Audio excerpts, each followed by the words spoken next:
forces that come at us. From the little things, like the traffic, the long line at the coffee shop, a bad hair day. Just kidding. To the big things, like an illness, or a death in a family, or an estranged friend or family member. Physical pain. And I'm not making light of these challenges. They hurt. We have intense feelings around these. But as Eric Butterworth taught, the person who has found his or her center in God has discovered a source of joy that no circumstance can take away. We have joy at our core. It is always available to us. We can hold pain and joy in the same breath, at the same time. The heart is capable of so much. It is capable of anything. Today I want to talk about finding, creating, and fostering joy and living it out in abundance, recognizing that when we do so, it spreads out for others to experience and comes back to us in spades, in diamonds. The Daily Word back on July 15th reminded us, joy grows when it is shared. This healing, prospering energy is a balm that can soothe a jangled, disconnected world. I find joy all around me and share it abundantly. What a perfect message for these times. Sometimes we may wonder if it's fair to feel joyful when so many are suffering. But if we tap into our divinity and listen to the guidance, we know Spirit's essence is joy. And then we are invited to become a part of that to heal a world that is struggling. Finding joy. How do you find joy in your life? Well, the first thing to know is you don't have to look very far because joy lives within you. Unity teachings based on Luke 17:21 teach us that because the kingdom of heaven is within us, joy is the infallible sign of the presence of God. We are joy. We embody it because we are one with Spirit. Unity's second principle tells us that we are the divine spark of God. And if joy is the infallible sign of the presence of God, then we are that joy as well. Close your eyes for a moment and let that sink in. You are joy. You are joy. Where does that land in your body? Maybe this is an easy concept for you to grasp. But maybe you're in a difficult season in your life and it's a challenge for you to hold on to. This is where faith comes into practice. This month's theme invites us to recognize that the divine is always providing spiritually, emotionally, and materially. We are encouraged to be open to the principles of prosperity, gratitude, and receiving. We are asked to rely on our faith.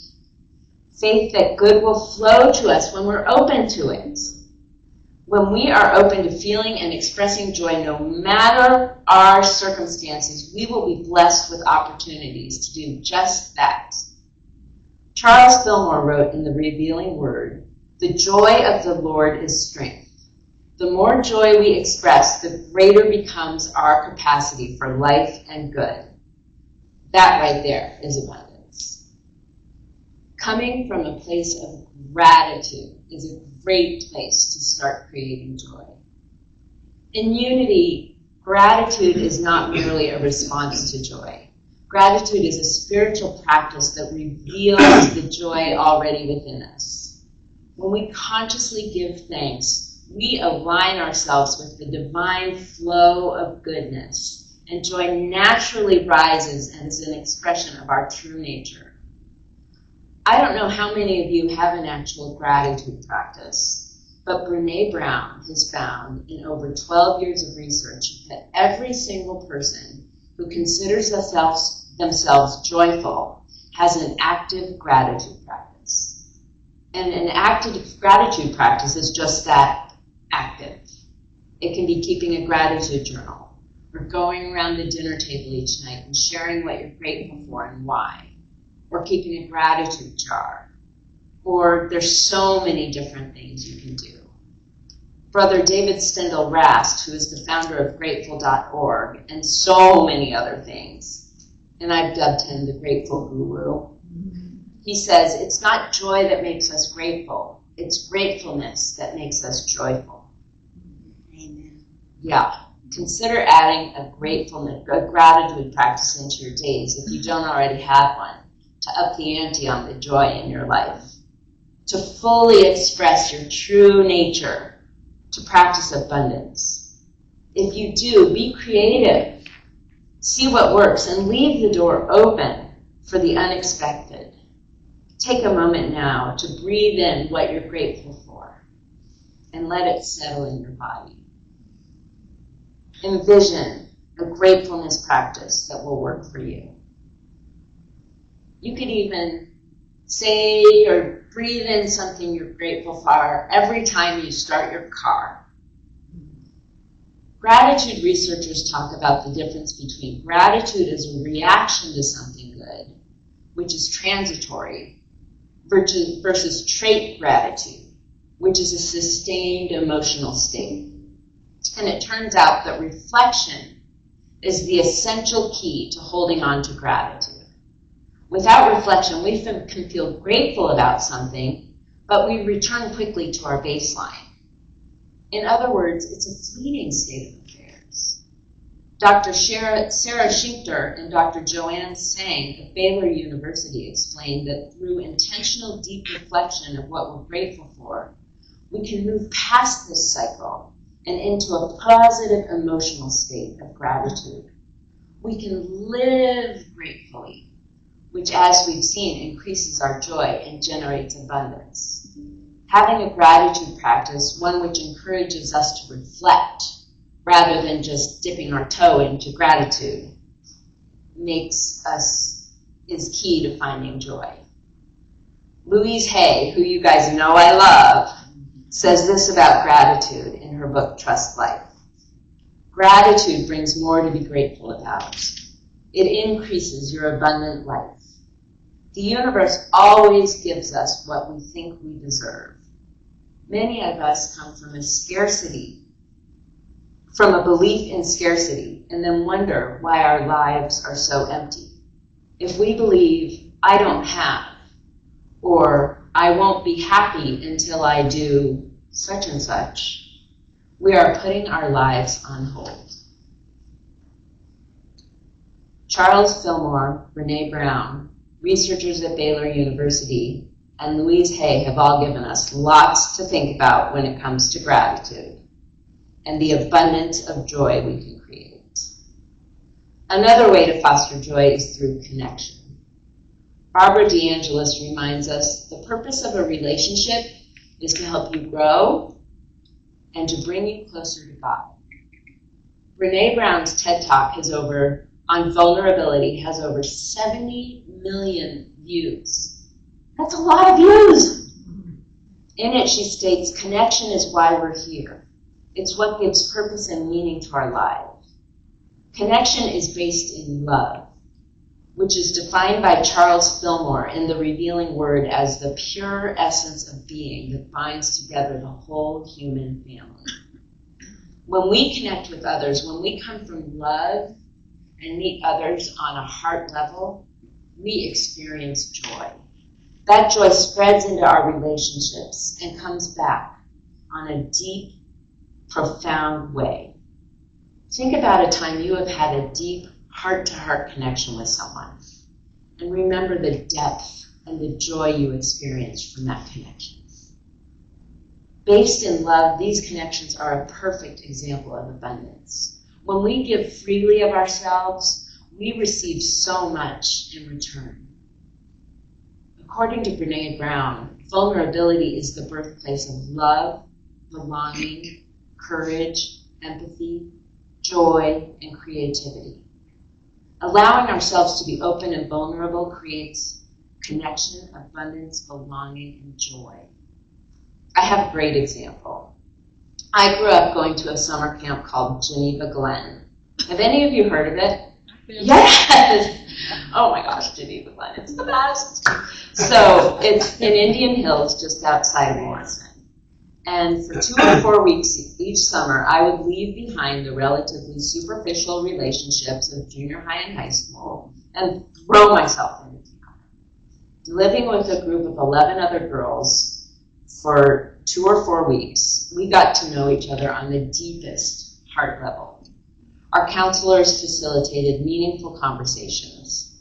The authenticity, openness, and vulnerability we shared was precious to all of us. And it was life-changing. I mean, literally, it was life-changing. We left at the end of the session teary and transformed. In fact, it transformed me so much that I went on to become a counselor and then the head of the girls' counselors. I went to camp from the time I was 10 until I was 23. And to this day, my best friends are still from Geneva Glen. Talk about abundance.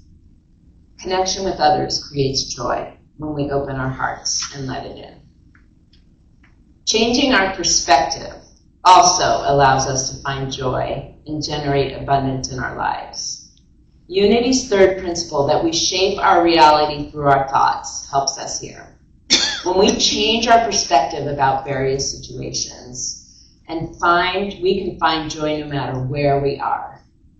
I'm not saying it's always easy, but it is within our power. As you know, losing my mom had a tremendous impact on me. I grieved this loss deeply, and I was able to find joy when I shifted my perspective.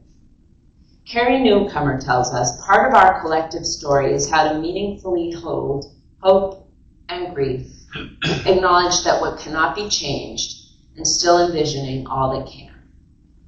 I did what I could to hold grief and joy in the same breath. I found gratitude that my mom did not suffer, that she went quickly, that she did not have to live through the ending stages of Alzheimer, that my dad and I were with her in her last hours, that my dad and I had and still have each other, that I had the best lunch with her on the Tuesday before she transitioned. Being able to hold on to these various perspectives instead of focusing solely on her death, the fact that she is gone has allowed me to find some joy while I still grieve her loss. And then we can look at the people of New York City. A population known for being closed off, a city famous for its indifference and the anonymity-preserving armor worn by most inhabitants, according to a recent New York Times article. And yet, with the Knicks championship, they became a city transformed into one of joy and connection, a willingness to exchange high fives with neighbors, chat up people in the streets, and smile at others on the subway. This Knicks fever that swept through the city brought joy for a while, opened people up. For a time, the inhabitants of New York City changed their perspective from one of indifference to an interest in others, from one of staying in their individual bubbles to being interested in connection. The author of the article notes, Knicks fever has given people an entree to communicate with people they wouldn't otherwise, a rare pathway to intimacy. Now that we've experienced, now that we've admitted we want to connect with one another, that it feels so good to chat and high five and smile at people, how do we perpetuate it, the author asks. While the residents of New York City may struggle to maintain their connection with one another, we know the secret to their choice, their joy, that they made a choice. They actively, consciously chose connection with others. They shifted their perspective about what it meant to live in community. And joy flowed through the streets because they chose it. The author of the article wondered how they would keep their joy alive. No matter their choice, this is a beautiful illustration that shifting our perspective allows us to find joy, even in the most unlikely circumstances. Even with gratitude, like with gratitude and connection, it's a choice we get to make. Do we want this for ourselves? Yet one more way to experience the abundance joy brings is through acceptance. The Dalai Lama says, why be unhappy about something if it can be remedied? Fair enough. And what is the use of being unhappy if it cannot be remedied? That's a good point. If we can't change something, why should we be unhappy about it? It is what it is. Going back to perspective, we have the power to change the way we see things. We can't change how hot it is. So why should we be unhappy about it? Obviously, this is easier said than done. But the fact is, so much suffering comes from our reacting to people, places, things, and circumstances in our lives, rather than just accepting them. When I was 30, at the height of my eating disorder, my brother basically cut me out of his life. He felt I was a bad influence on his kids and prevented me from seeing them. This lasted for 10 years. Blech. Rather than accepting the situation, I went straight into victim mode. I wished it was different. I lamented the fact that I didn't get to see my niece and nephew, watch them grow up. I missed my brother. I allowed this to send me further into the claws of my anorexia.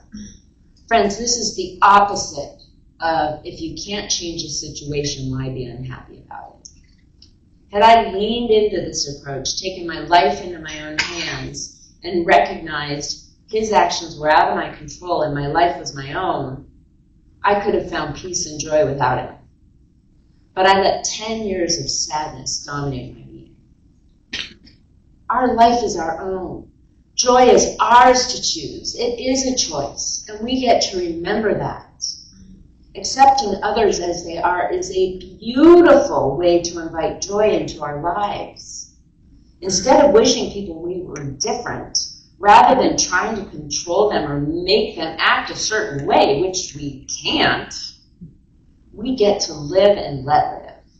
This frees us up to focus on spirit, to focus on how we're living our own lives. Are we living with intention, love, and joy?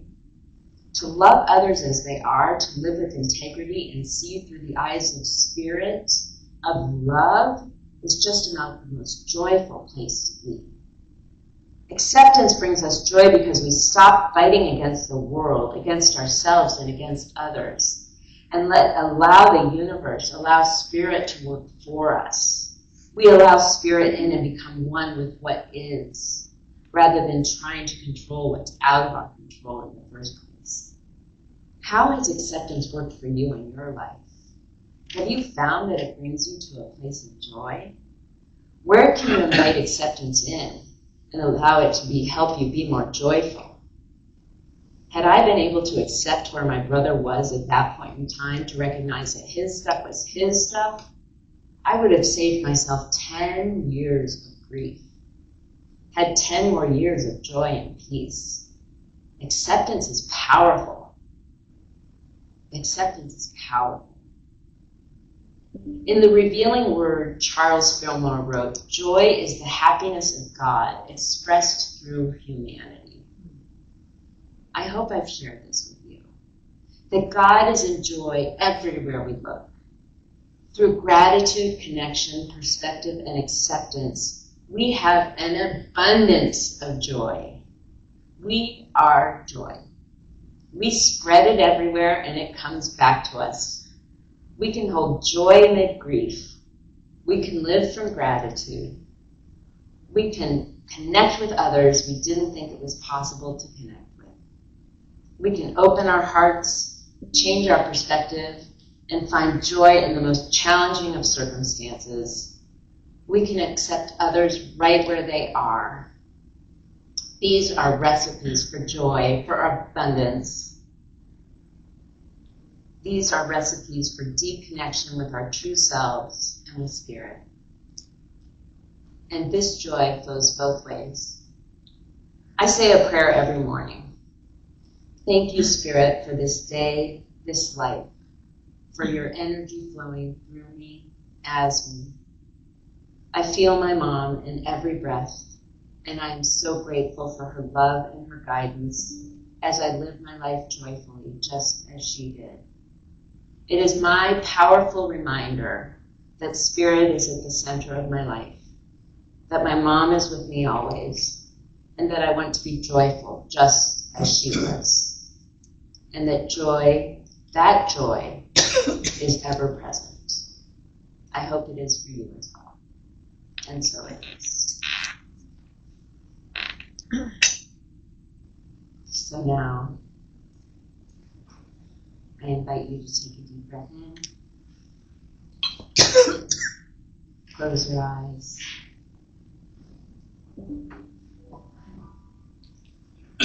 Connect to that wellspring of joy within you.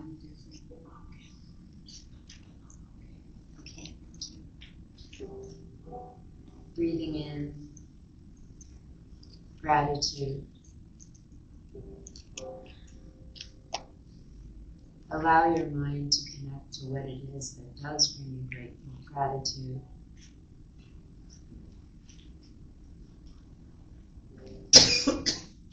The people,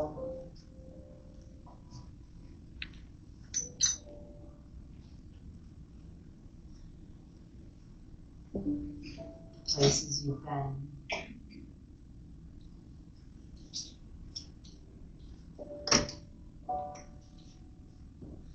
the experiences you've had.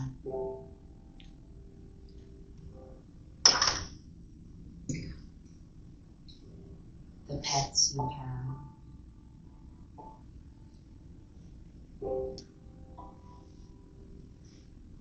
Unity of loyalty.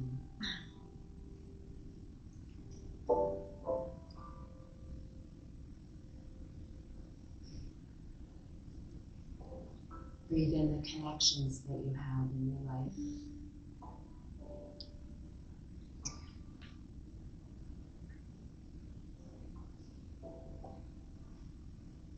The deep love-filled heart-to-heart connections that bring you joy.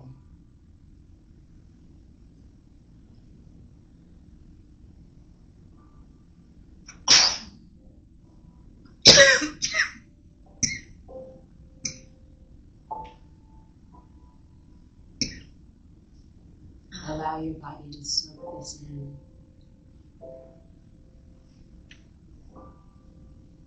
Allow yourself to fill up with the joy that you are.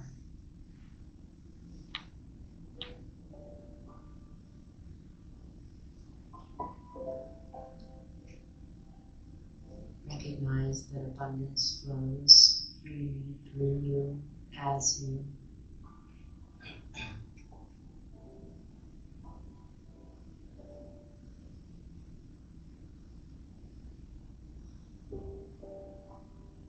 Knowing that you generate this love, this light, this joy. And that as you are this beam of light, that it shares, it shows, it shines, and spreads out for others to experience.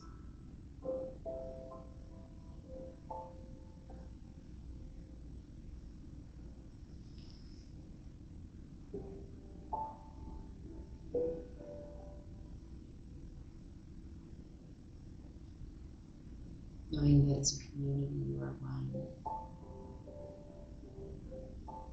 In this joy, in this light, in this love.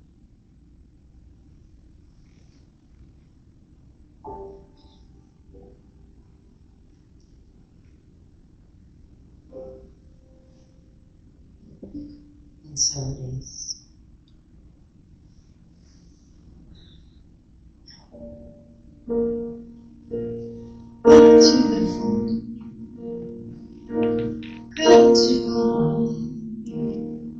Gratitude to the light to breathe.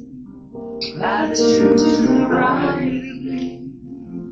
Gratitude for me. Gratitude alone. Gratitude within me. gratitude all around me. I'm so grateful. I'm so grateful. I'm so grateful. I'm so grateful. I'm so grateful. I'm so grateful. I'm so grateful. I'm so grateful.